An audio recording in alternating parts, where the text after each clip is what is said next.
Salam, hər vaxtınız xeyir olsun. Yəni səvələr bu gün sizə magistratura qəbul imtahanı düşmə ehtimalı olan belə bir sualın izahına baxırıq.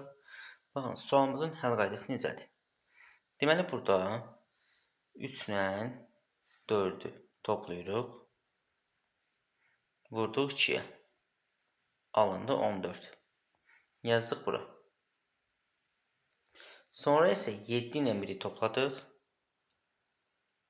böldük 4-ə, elədi 2. Yazdıq bura. Növbətdə bir dənə bunun yenidən izahına baxaq. Deməli, biz nə edirik? Kənardakıları toplayırıq. 1 ilə 7-ni topladıq. Vurduq 2-yə. Alındı 16. 8 ilə 4 toplayıb. Böldük 4-ə. Alındı 3. İndi cavabımıza baxaq. Deməli, 1 ilə 1-i toplayırıq. Vurduq 2-yə. Elədi 4. Deməli, bizdə sağ tərəf olacaq 4. İndi görək solda nə alınır.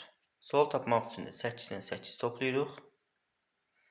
Bölürük 4-ə. Yəni bu 8-ə. Bu da eləyir 4. Burada da alındı 4. Cavabımız oldu 44. B variantı.